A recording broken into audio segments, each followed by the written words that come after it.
Hi, it's Kirk, and I gotta say I like today's guest already because he requested to be interviewed on Helix Studios Today. Only one problem, I'm in Las Vegas, and Spencer Locke, you are where? I live in New York State. Now, I remember watching some of your early videos, and it's not really close to the city. It's kind of upstate a ways. Yeah, so when I first did that first interview, that's when I lived like 5 minutes from Canada, so I was basically Canadian. But recently I've moved down to the capital region. The Albany, Schenectady, Troy region, sure. And I've been looking at your Twitter feed, which is kind of interesting. And I think we've got a lot of things in common to talk about as far as views of the industry that you're in, at least part time, because I noticed on one of your early interviews, you talked about the stigma. And that's one thing we're trying to remove and show the real life person who does the hot scenes for Helix Studios. And I've got to ask you about a couple of tweets. First, the one from August 2nd. Did you get the $1,200 a month apartment? I did, and I love it, and it's so beautiful, and I'm so happy about it. It does look great. I love the spiral staircase. So if you want to see these tweets, go ahead. You give your Twitter address, Spencer. It's Spencer X. See, It's I even Spencer confused myself. X. Oh, no.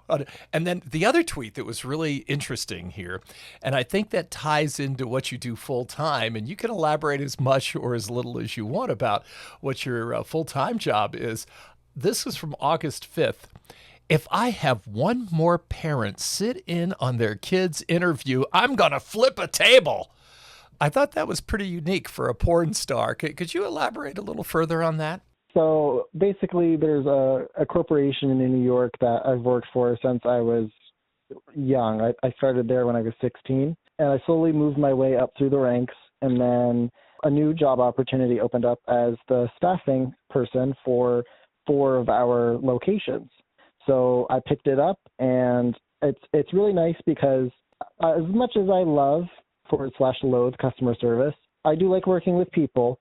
But I'd like to also have like a desk job to sit down and get my paperwork done. So it's a beautiful blend of each. I get to meet people and train them and also have a desk job. Now, wait a minute. You're not telling me, though, in this tweet that parents actually bring their kids and sit in on their job interviews? Is that what I'm reading into this? Yeah, so it's happened quite a few times. When I No posted way. that one, I just felt so bad for the girl because I could tell she was embarrassed because her mother kept speaking up, Oh, my. telling her, this is what you say, this is how you flatter yourself, and this is what you say to get the job. And I'm like, can you please just shut it and let your girl talk?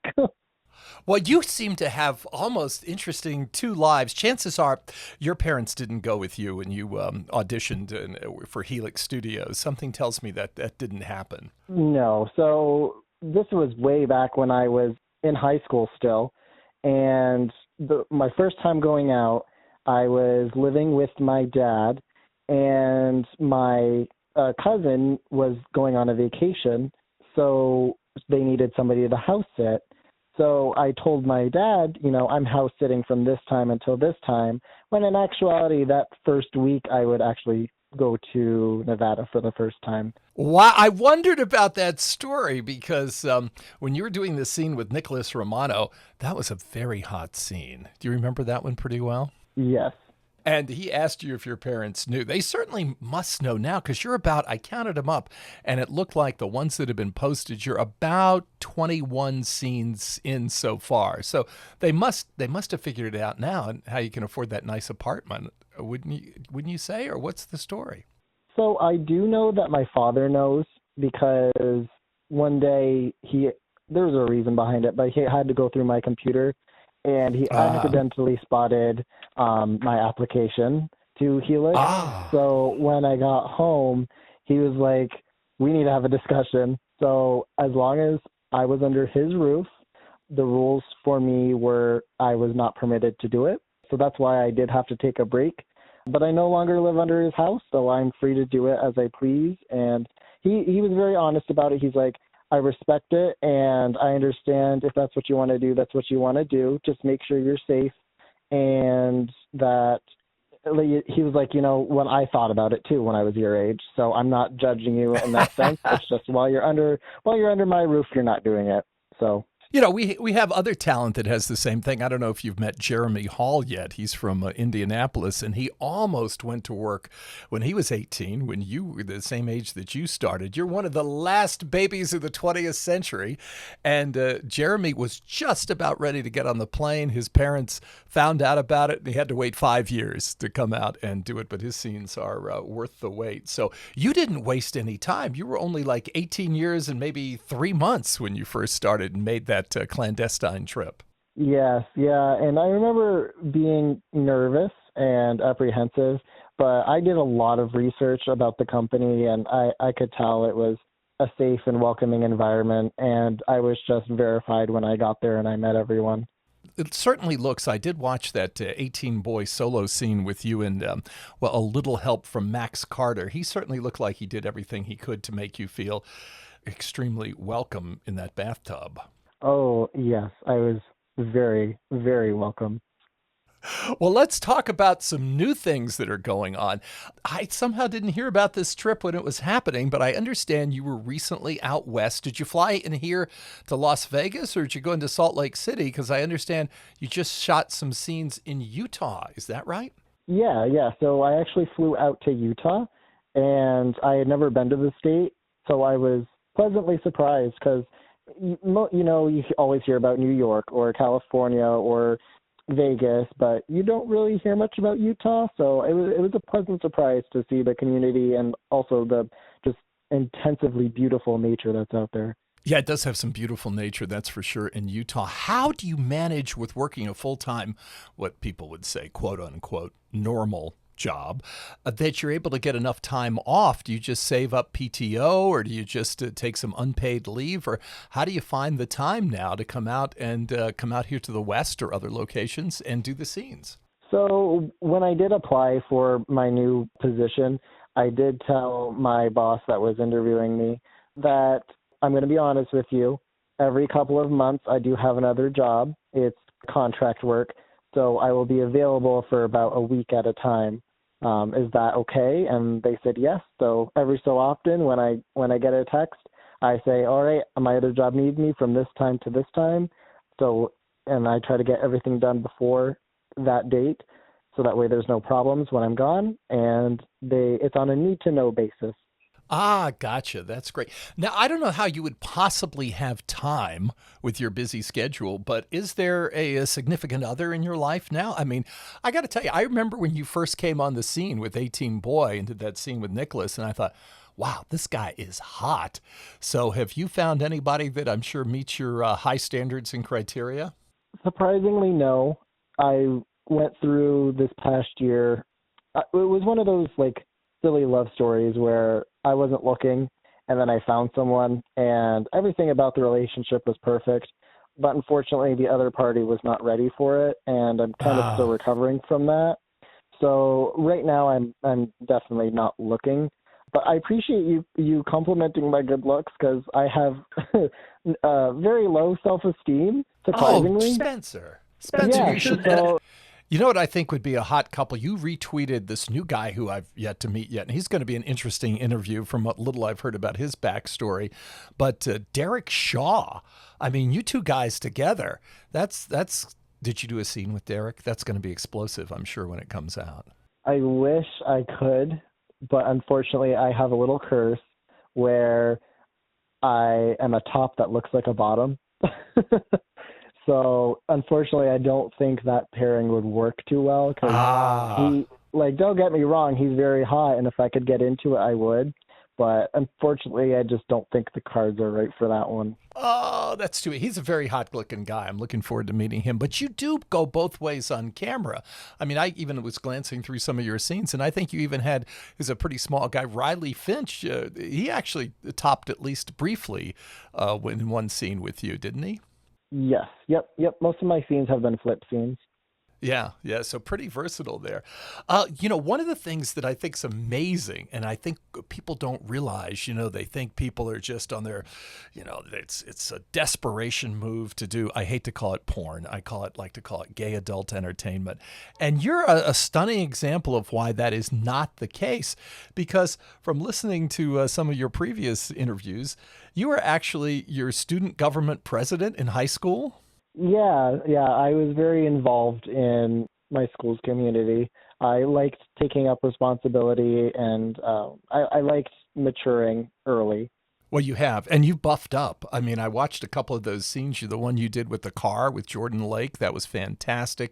Reese Jackson, those were great scenes, and looking forward to seeing what comes your way. Do you work out? Do you find time to work out? I know you said you were in cross country, you did soccer, but between all your responsibilities now, do you have time to hit the gym? Or you're still a young guy, but it still takes some work to stay so hot. How do you go about doing that? As of late, I've been kind of slacking off when it comes to working out, but my new apartment does have a gym in it, so I no longer have that excuse. So I'm trying to utilize that the best I can and try to work out at least once a day.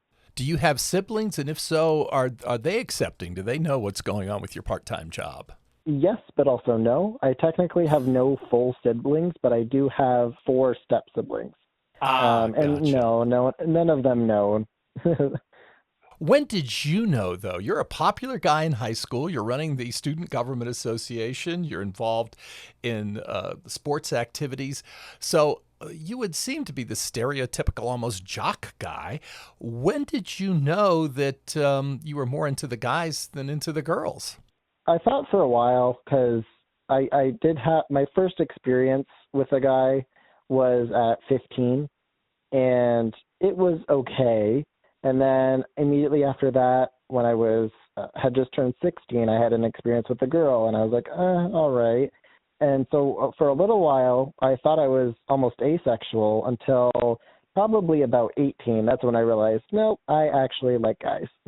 I believe you are. Yes, you are December 2022 in the Helix calendar. Have you seen that calendar yet? What? This is news to me. You did not know this, Spencer? And the new Helix catalog, now available online from helixstudios.com. You are Mr. December. Oh my gosh, this is me just finding out. That's so cool. I'm so excited. How far do you expect to take? Because, I mean, you're on the calendar through December 2022. It's got to go that long. Where do you see your adult entertainment journey going, and how do you see it continuing to mesh with your more traditional management full-time job? I still plan to do both. I really love what I do with both occupations, and I'm really, really enjoying where Helix is going as a brand and a company with making more in-depth movies and making an even more beautiful story than just the adult entertainment parts. It's actually becoming more and more like a movie production, and I'm really appreciative to be a part of it, and I'm looking forward to doing it for years to come. Yeah, it's really become more theatrical. It's almost telling some love stories, and as you say, stories with friends that you see that go along. And how has it been remembering the script lines? That's what I can ad-lib, but I know for me, I have a hard time remembering scripts. How is it for you to remember the lines and get all the cues right and all those kind of things? Well, when it comes to script, I know how to role play pretty well. So if I do mess up, I can at least keep the shot going. But normally the first 2 or 3 times I screw it up, so I have to do a little weird face and then I start again. I completely empathize and understand that. Hey, before we wrap up, I just wanted to see how you felt on the set. I was watching a little bit of the scenes. I think it was that 5-way at the Arizona. Yeah, you get to see America working for Helix, that's for sure, traveling from the East Coast out here to the West. The lake house, the Arizona lake house scenes that you did. Where was that in Arizona? Do you remember where that was shot? I do, because it's actually what I named my car. It was the town's name was Gilbert. Oh, Gilbert, Arizona. That's wild. One of the things that I think Helix does, in addition to trying to create more love and emotional erotic stories, is I think it does help people accept who they are, especially people like you who are living way up north in the Adirondacks at one point. Do you find that that's part of the job, that you help people? It's people think porn's evil, nasty, but I view it as helping people discover who they are and love themselves more. Absolutely. I've noticed more and more as I progress in the industry that a lot of people don't have this interaction with other gay guys. So this is their only interaction for them. So for them, it's actually a little escape from all of this heteronormative society that we're all forced to live in. I believe that's absolutely true. I've said on other podcasts, and I believe it to this day. If I was a young man, oh my gosh, maybe I've heard rumors, Spencer, that occasionally, accidentally, somebody underage will see a part of a Helix scene. And of course, we do have Safe for Work available for you on YouTube. One scene, well over 4 million views. And then, of course, we have the Amazon Prime channel too. So there is plenty of material available that is suitable for all ages. You really can help them solidify and be comfortable with who they are. It's definitely a blessing to be a part of that and help people come to terms with who they are, because it's definitely a scary thing when it's happening. It's like, why am I different than everybody else? Why does it have to be like this? And then we get to show them it's not something you're cursed with, it's something you're blessed by. You get to experience things that nobody else will, and you get to experience them differently with a different perspective. Well, you're singing my song here, and it has been such a delight to speak with you, Spencer. Anything we didn't cover that you'd like your many fans to know about? And it tells me you must be a great employee for your company you work with. If you started at 16, you're coming up on 21 in November. Is that right? Or you 20 will be 22? 22. 22. Ooh, that's right, because you're born 1999 with that Prince song. But that's pretty amazing for a young man to stay with a company and then be given the accommodations for the second job. So we're looking forward to your journey, and hopefully after another 10 or 20 scenes, we'll talk to you again and get you back on another edition of Helix Studios Today. And I want to personally thank you, Spencer, of requesting to be interviewed for the podcast. That does my heart good. Well, yes, I heard about it, and I absolutely love the idea how this is definitely an awesome opportunity for people to see, what goes beyond the scenes and what goes beyond the talk, and to come to terms with you don't believe everything you hear and go off the experiences of those that show their dedication to the industry. And we really love working for our company. They always treat us great, and this is just another opportunity for people to fall in love with Helix even more. Spencer, you were great. Thanks so much. And I can't wait for the next time you're in Las Vegas so we get to meet in person. All right. I look forward to the opportunity.